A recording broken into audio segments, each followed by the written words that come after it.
WSOU, back again with NS of KMFDM in the studios, and we definitely enjoyed that track, and it was a good one. Believe it or not, it was a love song you mentioned, right? Was it? That's right, yeah. It's about the lover leaving in a boat, leaving the city, you know. Oh, well, isn't that nice? And you're learning, of course, with the lover and stuff like that. Oh. It's pretty interesting. Wow. If only I could, transcribe it from the German. Actually, though, I think there is something. I had a little sheet of it. That song, there was another song that I had the English lyrics of it, and they're actually up to par in my book.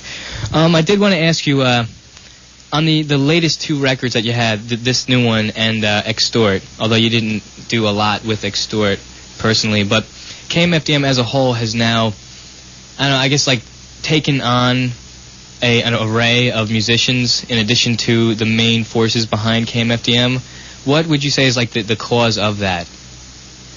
Well, it's pretty simple. We have the core of KMFDM is Günther Schulz, Sascha Konietzko, and Ash, myself. So it's three people actually, and there's a lot of friends coming in and coming out. It's pretty good. It makes the whole thing a little more spicy and interesting.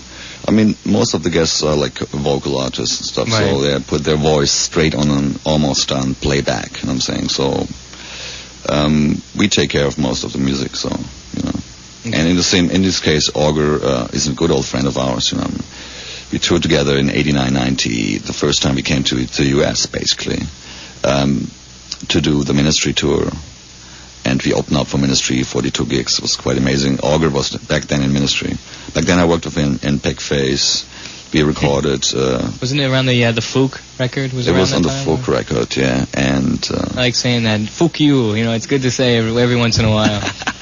It's a cute little phrase you can say to your friends. Yeah, so we got together for Folk and toured a lot and stuff, So it was automatically given that he comes back when he has the time, and now I had the time, and, he was back in Seattle anyway. We recorded and finally produced the album in Seattle.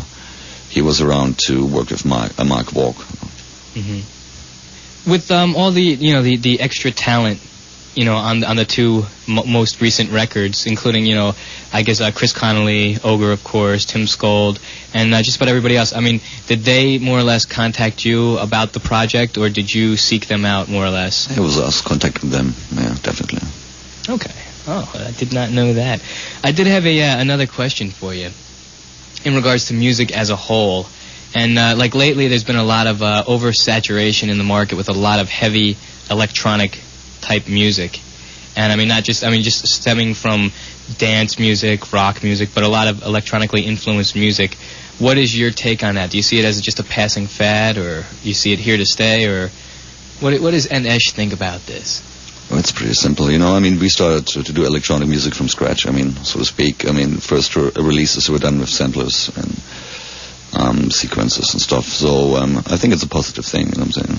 There's people that say finally there's an art form everybody can do and can put out stuff, because a machine to make certain electronic music possible, you can maybe buy for $500, $1,000, Right. So on the other hand, I think it's might disappear sooner or later again, because there's too much stuff going on, you know what I'm saying? Yeah. Everybody can be techno king. Right. And but I think it's a positive thing. Besides, a lot of bands actually point out KMFDM might be their influence. Yeah, I was going to ask that. Do you feel an innovator of the whole? If that's the case, I feel proud to hear that. But that's all right.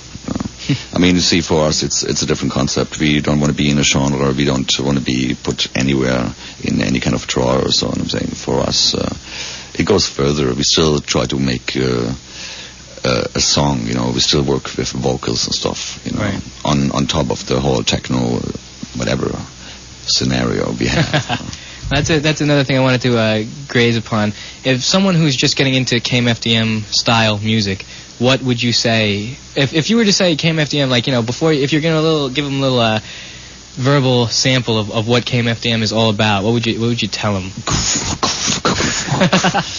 No, it's we called ourselves, again, when we started out, we called ourselves heavy beat music, or so what I'm saying, ultra heavy beat band, and that's exactly what it is. it's still danceable. It was supposed to be danceable from scratch, but we try to write real songs, and be hard and